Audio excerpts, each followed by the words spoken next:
नमस्कार दोस्तों, welcome to hack to crack NDA. स्वागत है आप सबका हमारी एक और नई वीडियो में। मैं हूं एजुकेटर फॉर लव और काफी सारे बच्चों के मेरे पास क्वेश्चन आ रहे थे, कॉल पे कॉल आ रहे थे कि सर सिर्फ 75 डेज बाकी है, अब हम बायोलॉजी करें तो करें कैसे।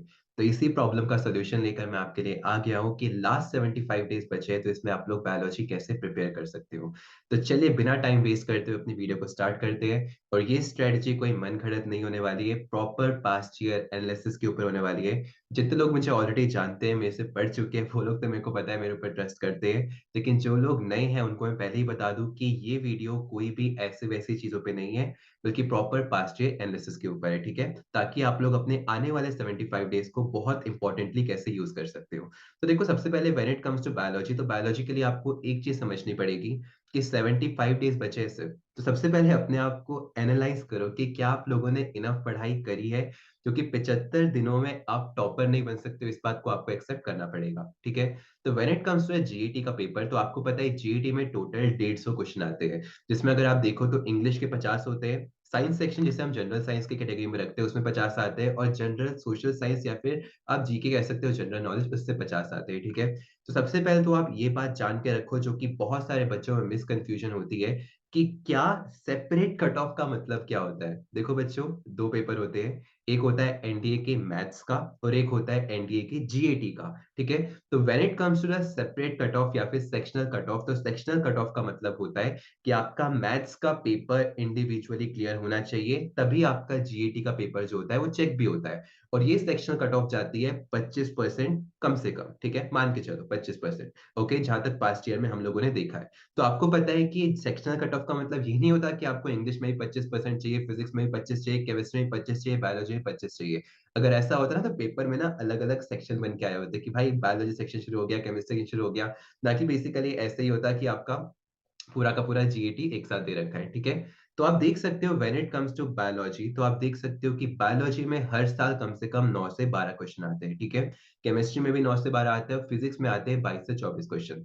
तो पहली इंपॉर्टेंट चीज यहीं पर अपने आप से पूछो, क्या मैं बायोलॉजी करना चाहता हूँ। बहुत सारे बच्चे पीसीएम बैकग्राउंड से हैं, और मुझे पता है, मुझे ये सब बायोलॉजी इसलिए कहा जाता है बिकॉज मैं पीसीएम वाले बच्चों को ही बायो पढ़ाता हूँ। एंड बायो, एक चीज याद रखना यहाँ पे, इस चीज को ध्यान में रखते हुए, नीट लेवल की नहीं आती है बायोलॉजी। यहाँ पे ऐसी आती है कि आपने अगर 10th तक भी पढ़ा होगा ना, और बहुत स्पेसिफिक क्वेश्चन पूछते हैं, तभी मैं हर साल से 45 डेज का लेक्चर लेता था, और उसमें मेरे 12 में से कम 8 से 10 क्वेश्चन फंसते थे। फंसने वालों के 12 ही फंसे, बट मैं 8 क्वेश्चन इसलिए बोलता था क्योंकि कई बार होता है कि इधर उधर से क्वेश्चन आ जाते हैं, ताकि आप मेरे पे ब्लेम ना करो।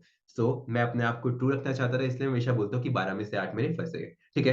तो पहली इंपॉर्टेंट चीज आप देख सकते हो कि 12 क्वेश्चन लगभग लगभग आते हैं। इसको और डिटेल में समझने के लिए आप देख सकते हो यहाँ पे NDA to 2022 14 question, NDA one 2022 10 question, NDA to 2021 और वन 2021 12, एनडीए 2020 जो कि आपका एक कंबाइंड टेस्ट हुआ था, उसमें आपके 11 आए थे, 19 में 10, 11, 18 में 10, 13। तो ऑन एन एवरेज इसी का हम निकाल के चलते हैं, तो आपको पता है हर साल लगभग 10 से 12 क्वेश्चन आते ही आते हैं। तो अगर आपको यहाँ पे तय कर लिया है कि आपको बायोलॉजी करनी है, तो वीडियो को कंटिन्यू रखिए, नहीं करनी है स्किप कीजिए, जाके अपने और चीजों पर ध्यान दीजिए। 75 दिन बचे हैं, आप इधर उधर घूम नहीं सकते हो, ठीक है। तो अब अगर आपको 75 डेज में बायोलॉजी करनी है, तो पहला स्टेप तो है करनी है, तो पहला रास्ता बंद। अब दूसरी चीज जो आपको करनी है, क्या आपको बायोलॉजी पूरी करनी है। तो अगर आपको बायोलॉजी पूरी करनी है दोस्तों, मैं आपके लिए लेकर आ रहा हूँ कंप्लीट कोर्स ऑफ बायोलॉजी, जो कि आपका स्टार्ट होने वाला है डे 1 फरवरी से 2023 के। और कंप्लीट 75 डेज का कोर्स होने वाला है। 75 डेज कोर्स होने वाला है, इसका मतलब ये नहीं है कि 75 लेक्चर्स लगेंगे, let me clear you. Lectures में असल आपको पता है 45 लेता हूँ, विद आपके पीवाईक्यूज, ठीक है। तो 45 डेज के ही लेक्चर्स होंगे, जिसमें आई गारंटी कि आपके 12 में से कम 8 क्वेश्चन 100% सही होंगे। तो अगर आप इस कोर्स में एनरोल करना चाहते हो, तो नीचे दिए गए लिंक में आप जाके एनरोल कर सकते हो। साथ में आपको एक व्हाट्सएप नंबर दे रखा है, और आपको साथ में एक गूगल फॉर्म भी दे रखा है। कोई भी अगर आपको क्वेरी है, आप उस व्हाट्सएप नंबर पे मुझे मैसेज डालो, और या फिर गूगल फॉर्म भर दो। मेरी टीम आपसे कांटेक्ट करेगी, या मैं खुद आपसे कांटेक्ट करूंगा, और सारे डाउट्स इस कोर्स से रिलेटेड आपके क्लियर करूंगा, ठीक है। इसके अलावा अगर आपने डिसाइड कर लिया है कि ठीक है बायोलॉजी मुझे पूरी नहीं करनी है, आपको थोड़ी बहुत करनी है, तो उसके लिए मैं आपके लेकर आया हूँ टॉप 5 टॉपिक्स। आप देख सकते हो, सबसे पहला जो इसके लिए इंपॉर्टेंट टॉपिक होता है, वो होता है सेल बायोलॉजी, ठीक है। अब when it comes to cell biology, अभी आपने देखा था कम से कम हर साल 10 से 12 क्वेश्चन आते हैं, और 10 से 12 क्वेश्चन में से आप खुद देख सकते हो एनडीए टू 2022 जो कि रिसेंट एग्जाम हुआ था, 3 क्वेश्चन। इससे जस्ट पहले वाला 4 क्वेश्चन, एनडीए 2 2021 1, उसके अलावा कभी भी देख लो 2 3 3 2, ये सारे के सारे जो आपके क्वेश्चन इतने बने हुए हैं सिर्फ एक चैप्टर से, जो कि है सेल बायोलॉजी। तो सेल बायोलॉजी आपको किसी हालत में नहीं छोड़ना है, ज्यादा डिफिकल्ट चैप्टर नहीं है। अब प्रिपेयर कैसे करना है इसको देखो, सबसे पहले आपको पता होना चाहिए कि सेल बायोलॉजी का बेसिस होता है लिविंग एंड नॉन लिविंग। तो आपको पता होना चाहिए कि थिंग्स क्या होती है, living and non living things में मेजर डिफरेंस क्या होता है, ठीक है? वो भी बायोलॉजिकल डेफिनेशन में, ये नहीं कि आप बोलो अरे कंघी नॉन लिविंग है, मैं लिविंग हूँ, ऐसे नहीं, ठीक है? उसके बाद आपको पता होना चाहिए कि सेल बायोलॉजी में सेल को फंडामेंटल यूनिट ऑफ लाइफ क्यों कहते हैं, ठीक है? इसके बाद सेल थ्योरी से क्वेश्चन आते हैं, बायोप्लाज्म थ्योरी से क्वेश्चन आते हैं, 5-5 मिनट की थ्योरी है। इसके अलावा आपको पता है कि सेल के बेसिस पे जो living and non living differentiate होते हैं, वो कैसे होते हैं? जैसे आपको पता है प्रोकैरियोटिक सेल्स और उसकी ऑर्गेनेलिस, फिक्स्ड क्वेश्चन आता ही आता है, ठीक है?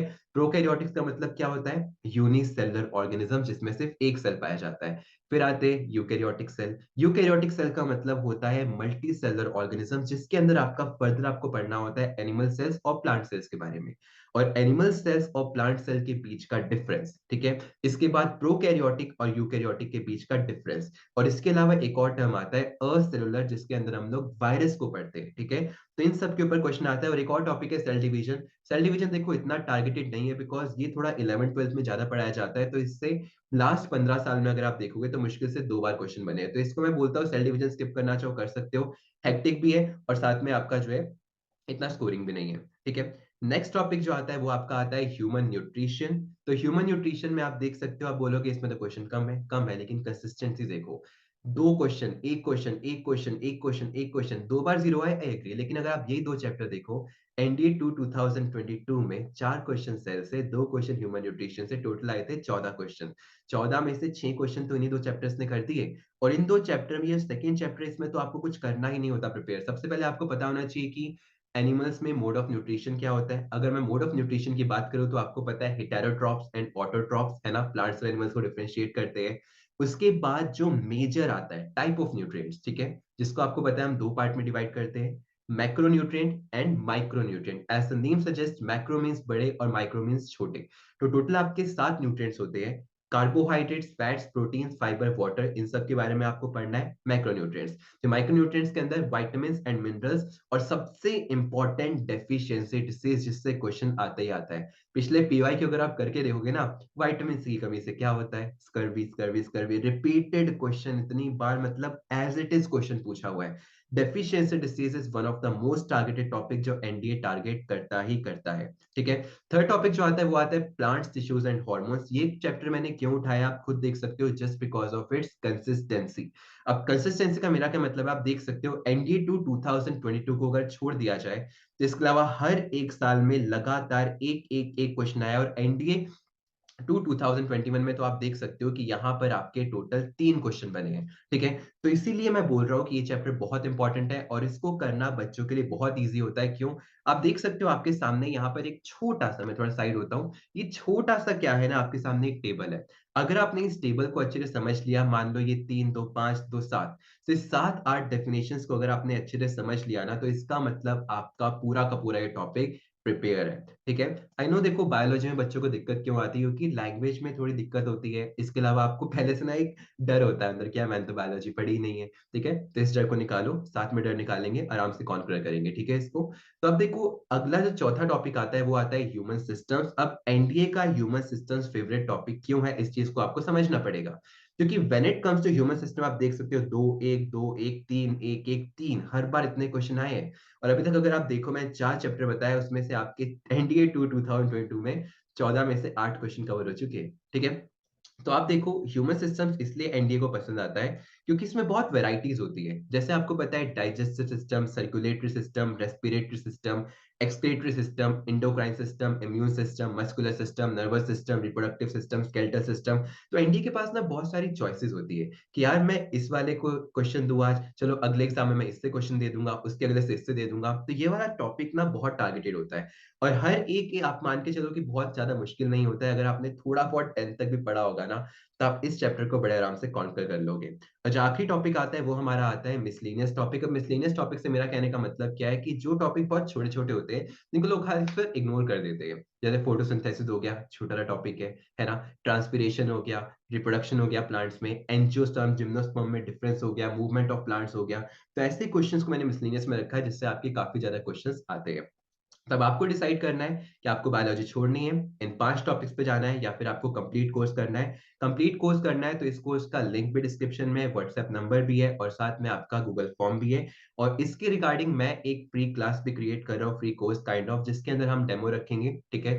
डेमो होगा मोस्ट प्रोबेबली कल रात को 10 बजे, तो आप उस क्लास में जाके भी अपने आप को एनरोल कर सकते हो, वो फ्री ऑफ कॉस्ट है, जिसमें आप मेरे साथ कल इसी फर्स्ट चैप्टर सेल बायोलॉजी के थोड़े से क्वेश्चंस देखोगे ताकि आपको आइडिया मिल सके कि किस टाइप के क्वेश्चंस आते हैं और क्या आपके लिए बायोलॉजी करना वर्थ है कि नहीं है।